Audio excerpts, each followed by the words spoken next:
Terima kasih Anda masih bersama kami. Bagi Anda yang baru saja bergabung, kami hadirkan kembali 3 berita utama hari ini. Pohon tumbang timpa sebuah mobil yang melintas di Banjarnegara. 6 dari 14 penumpang alami luka-luka. Anjlok dalam sepekan terakhir. Harga telur di Kota Semarang kembali normal, Rp25.000 per kilogram. Memanfaatkan bunga dan daun tanaman yang tumbuh di pekarangan, ibu-ibu di Boyolali berinovasi buat kain cantik dengan pewarna alami.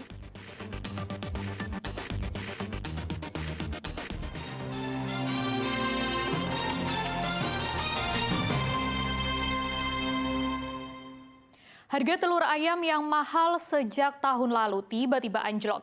Di harga murah, penjual telur di Kota Semarang meningkat.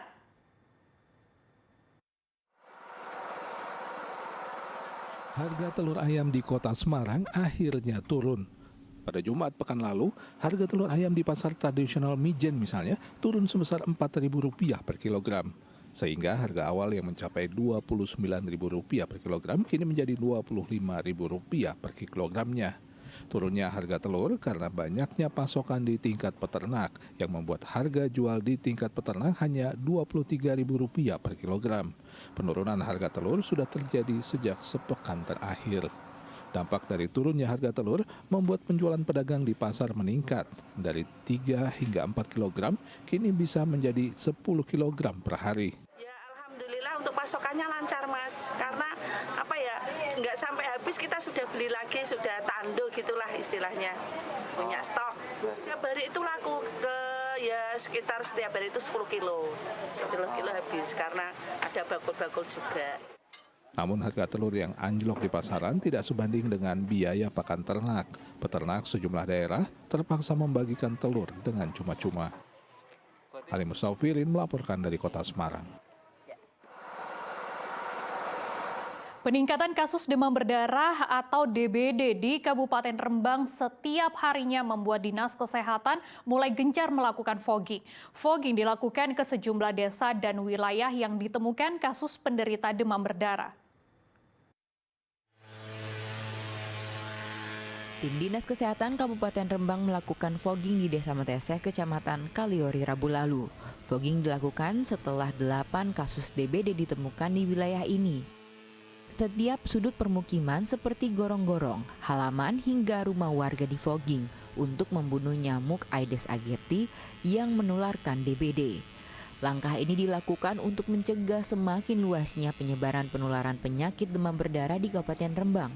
Berdasarkan data Dinas Kesehatan, kasus DBD meningkat sejak awal Januari 2024. Saat ini sebaran wilayah terdampak DBD selain di Desa Meteseh berada di Desa Labuhan, Desa Tegaldowo, Desa Kedungrejo, dan Desa Tujuhan. Kegiatan yang kedua kali.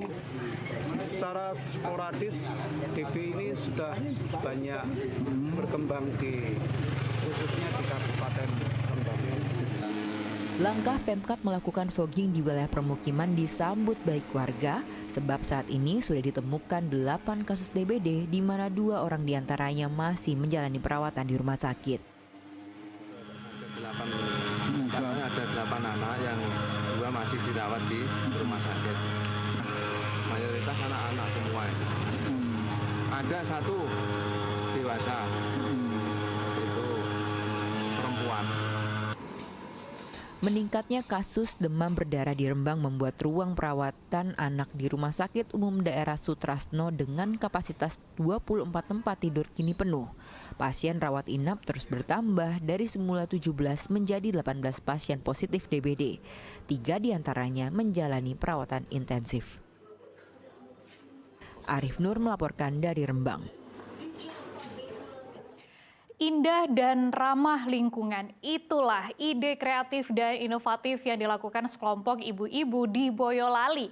Mereka memanfaatkan bunga dan daun tanaman yang tumbuh di pekarangan sebagai pewarna alami tanpa bahan kimia, berwarna tekstil untuk memproduksi kain bermotif yang memiliki keindahan serta nilai tambah yang tinggi.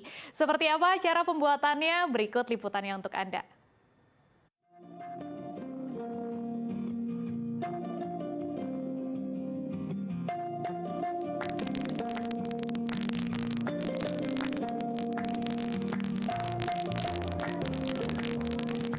kesadaran akan keberlangsungan dan pelestarian lingkungan beberapa tahun belakangan memicu gelombang baru dalam berbagai sektor, termasuk industri tekstil.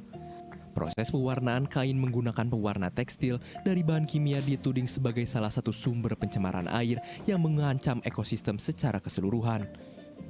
Nah, warga desa Mojolegi, Kecamatan Teras Boyolali punya solusi produksi tekstil dengan pewarna alami yang tidak mencemari lingkungan. Menggunakan berbagai macam daun dan bunga yang ada dan ditanam di perkarangan rumah, Yusi Aristiani Lestari Ningrum memproduksi kain ekoprint. Menggandeng para tetangganya, Yusi membuat kain ekoprint dengan motif daun dan bunga. Dibutuhkan kreativitas dan rasa seni untuk menyusun daun dan bunga di atas lembaran kain yang telah diberi warna menggunakan bahan alami menjadi corak yang indah dan sedap dipandang. Pengetahuan mengenai kombinasi warna dan bentuk berperan besar di sini. Daun dan bunga yang telah disusun di atas kain sesuai rancangan corak yang diinginkan kemudian ditutup menggunakan lembaran plastik. Lalu digulung, dilipat, dan diikat kuat. Tidak hanya sampai di situ, proses berlanjut dengan mengukus gulungan kain selama 1 jam. Proses ini dilakukan agar motif daun atau bunga tercetak sempurna di atas kain. Sebagai komponen utama pemberi warna dan motif kain yang menentukan keindahan hasil produksinya, Yusi menanam sejumlah tanaman langka di perkarangan rumahnya, seperti daun lanang, jarak kepiar wulung, dan daun Afrika. 75.000 per kilonya. Tapi kemudian saya juga kembali lagi, masa daun beli terus. Akhirnya saya berusaha untuk budidaya. Saya beli dari biji daun lanang, daun Afrika, kemudian saya bibitkan dan akhirnya sekarang saya punya beberapa tanaman-tanaman favorit seperti jarak kepiar wulung, daun lanang, daun Afrika, jarak wulung, dan beberapa tanaman lagi yang memang sangat menjadi favorit para ekoprinter. Dalam sehari, Yusi mampu memproduksi 5-6 lembar kain ekoprint yang siap dijual dengan harga mulai Rp250.000 hingga Rp7 jutaan, tergantung jenis kain yang digunakan dan tingkat kerumitan motif ekoprint. Produk kain ekoprint ini telah dijual ke berbagai daerah di Indonesia dari Sabang sampai Merauke dengan bantuan media sosial. Usaha yang baru dilakoni setahun lalu itu berawal saat ia tertarik membeli kain ekoprint di sebuah pameran. Namun melihat harganya yang cukup mahal, akhirnya muncullah ide membuat sendiri bersama tetangganya. Sebenarnya saya lebih suka dibilang sebagai penggiat ekoprint. Makanya saya mengajak teman-teman para penyuka ekoprint di Boyolali untuk berkolaborasi bikin satu gerakan cinta produk eco-friendly fashion. Hingga saat ini, Yusi dan ibu-ibu lainnya tidak hanya memproduksi kain ekoprint, namun juga sudah mencoba memproduksi tas, dompet, atau produk lainnya yang menggunakan bahan dasar kain ekoprint. Yulianto melaporkan dari Boyolali.